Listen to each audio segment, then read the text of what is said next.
nombre es Luis Enrique Pacheco Torres y voy a presentar los temas de tablas de símbolos y direcciones, errores semánticos y notaciones para la materia de lenguajes y autómatas 2. ¿Qué es una tabla de símbolos y direcciones? Es una estructura de datos que utiliza el compilador para almacenar la información relevante acerca de las construcciones como variables, funciones, clases, etc. del programa fuente. Información como el tipo, el identificador, las dimensiones, la dirección de almacenamiento, entre otras. Podemos imaginar o visualizar la información dentro de una tabla de símbolos como una tupla, en donde está el identificador y los demás atributos.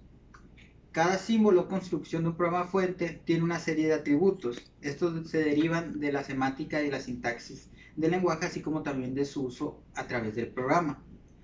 Los atributos que se incluyan en esta tabla de símbolos dependerán del desarrollador, pero los bases son el nombre del elemento, que es el identificador y parámetro clave para hacer operaciones sobre la tabla, el tipo, que es la naturaleza, que es un entero, es un carácter, es una cadena de caracteres, etc.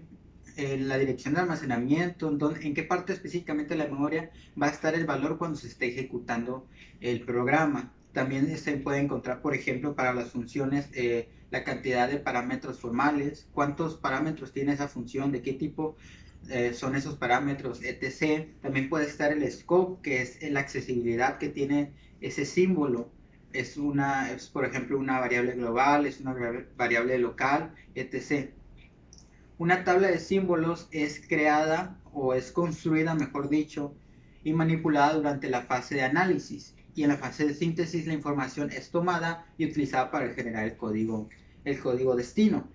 A través de las etapas de compilación, la tabla de símbolos es utilizada de diferentes formas. Por ejemplo, en los análisis, en el análisis léxico y el sintáctico, lo que se hace es introducir datos, mientras que en el análisis semántico se utilizan esos datos para ver si existe algún error de significado.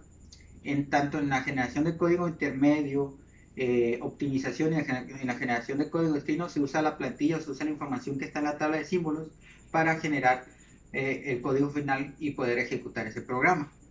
Ahora bien, ¿cómo implementamos una tabla de símbolos? Bueno, una tabla de símbolos, como se mencionó, es una estructura de datos y dependiendo de lo que se necesite es la estructura que se utiliza. Por ejemplo, existen tres diferentes implementaciones de estructura para una tabla de símbolos. Está la lista lineal, que es un conjunto de elementos denominados nodos homogéneos, es decir, poseen las mismas cualidades, que se forman por un valor y un puntero. El puntero indica al nodo que se encuentra, al nodo sucesor, el que se encuentra enfrente, pero estos no saben cuáles nodos se encuentran atrás.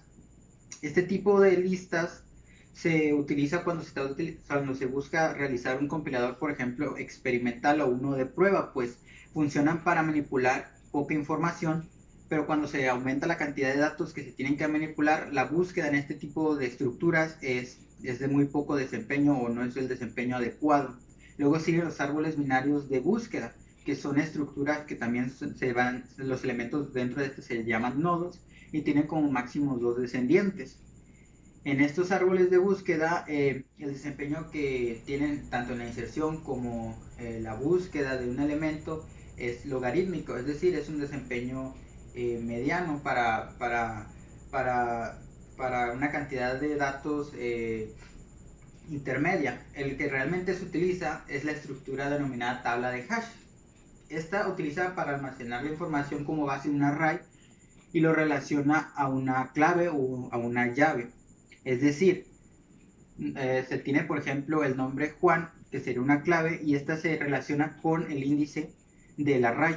Así es más rápido buscar algún elemento. Pues este tipo de estructura nos da un desempeño constante en búsqueda y inserción, por ello es la que más se utiliza cuando se está desarrollando un compilador. Ahora, ¿solo se puede tener una sola tabla de símbolos? No necesariamente, depende de las necesidades. Si bien podemos tener una única tabla de símbolos y añadir ahí todas las construcciones del programa fuente, también podemos tener varias tablas de símbolos que se creen a partir del scope o del acceso a las variables. Por ejemplo, digamos que tenemos una clase. Esta clase posee dos variables globales y posee dos procedimientos o dos funciones que dentro de cada una se declara una variable.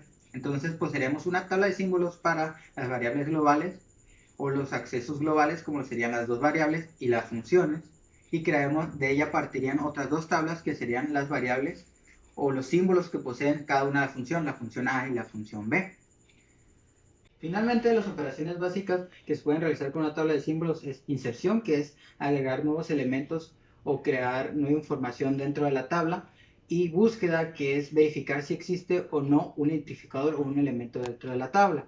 Otro tipo de funciones que se pueden agregar dependiendo de las necesidades sería liberación o free, que es liberar espacio o liberar los registros de la tabla, y funciones específicas para agregar atributos y obtener los atributos de la tabla. El error semántico es aquel que ocurre cuando una declaración es sintácticamente correcta, pero irrumpe las reglas de significado o semánticas del lenguaje, es decir, la declaración es incoherente o su significado es erróneo. Si yo digo la oración, mi refrigerador condujo a San Diego, esta es sintácticamente correcta, pues el orden del verbo, sujeto y predicado es el adecuado, pero carece de sentido. Un refrigerador no puede conducir, lo que hace que rompa las reglas de significado y por ende sea erróneo. Existen dos tipos de errores semánticos. Está el estático y el dinámico. El estático ocurre durante la compilación y es detectado por el administrador semántico. Estos pueden ser, por ejemplo, duplicar el identificador de una variable. Digamos que yo declaro una variable x que es entera y una variable x que es flotante. Esto es incorrecto, debido a que el compilador no va a poder interpretar cuál de las dos utilizar cuando estemos realizando alguna operación. También el asignar un valor diferente a la naturaleza de una variable es erróneo. Por ejemplo, yo declaro una variable x entera y quiero asignarle una palabra, esto no se puede, debido a que yo ya declaré que esa variable es un entero. También está cuando intento utilizar variables no inicializadas, es decir, intento acceder a un valor que no existe. Si yo quiero sumar A más B, deben contar con un valor A y B. Ahora bien, las dinámicas son las que ocurren durante la ejecución y provocan situaciones no deseadas. Por ejemplo, cuando nosotros intentamos acceder a un elemento fuera de los límites de un arreglo, nos provoca una excepción. Esto ocurre porque ese elemento no existe, o ese espacio del arreglo no existe. También está, por ejemplo, cuando nosotros intentamos hacer recursión, pero no establecemos bien las bases de la recursión, esta se queda ciclada y crea un overflow, lo que también provoca una excepción. Este tipo de errores está muy ligado a los errores lógicos. ¿Cómo podemos manejarlos? Bueno, es muy difícil tratar los errores semánticos debido a que están relacionados con el significado y no con la estructura. Es decir, por ejemplo, si nosotros declaramos de forma básica una variable con su tipo, identificador y un punto y coma, si falta el punto y coma es fácil detectar y tratar de seguir ciertas estrategias para colocarlo o predecir qué quiere hacer. Pero si nosotros tenemos una variable asignada a un 3 más alguna palabra, es difícil interpretar qué quiso decir el desarrollador. Por ello, por ejemplo, con los errores estáticos, lo que se puede hacer es avisar que existe el error. ¿Qué quiere decir? El analizador semántico se encarga de buscar, por ejemplo, el duplicado, que esté asignándose mal una variable, etc., en la tabla de símbolos, y lo que hace es notificarlo en esta misma. Y al final de la compilación se busca en esta tabla y se reportan esos errores. Pero en el caso de los errores dinámicos, no es posible, pues suceden después de la compilación, es decir, no hay un previo aviso, no hay una forma de saber que estos sucederán hasta que se ejecute el programa, lo que vuelve complicado el corregirlos por parte de la compilación, siendo que su corrección tiene que ser por parte del desarrollador, es decir, el desarrollador tiene que buscar el origen del error y corregirlo. Por último, hablaré sobre las notaciones. Una notación es una forma de representar una expresión matemática. Una expresión matemática se constituye por operandos, que son los valores, y operadores, que son símbolos que alteran o modifican estos valores, como el símbolo de más, el de menos, el de división, etc. Existen tres tipos de notaciones: prefija, infija y sufija, o también conocida como postfija. Bien, la notación infija es aquella que utilizamos habitualmente para representar expresiones matemáticas. Es aquella que tiene el operador entre los operandos, por ejemplo 4 más 2, 3 por 5, 8 entre 7, etc. Esta notación puede llegar a ser ambigua cuando uno dice explícitamente cómo resolver la expresión, por lo que tenemos las reglas de presencia de operadores que nos dice cuál operador va primero que otro.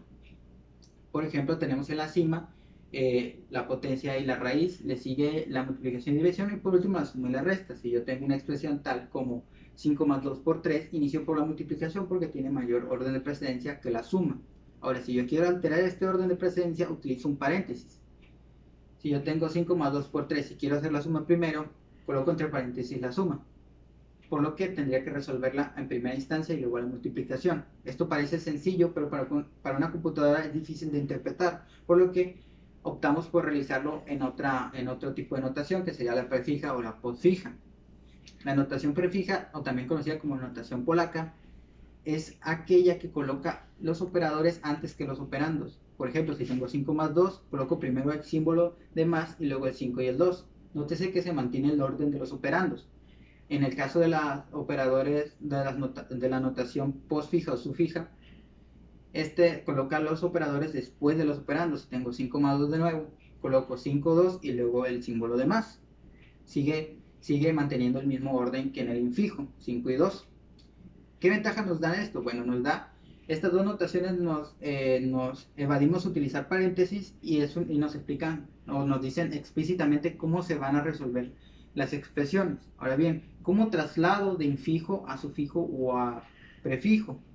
Existen dos formas. Puedes hacerlo a través de un árbol binario o a través de pilas.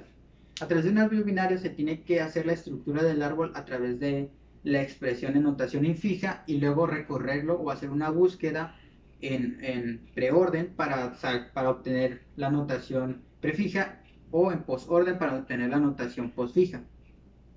En el caso de las pilas se tiene que seguir cierto algoritmo en donde, por ejemplo, tendremos una expresión infija y tendremos una pila y tendremos una sentencia con el resultado. Entonces, ya sea la recorreremos de derecha a izquierda o de izquierda a derecha, dependiendo de si es prefija o posfija.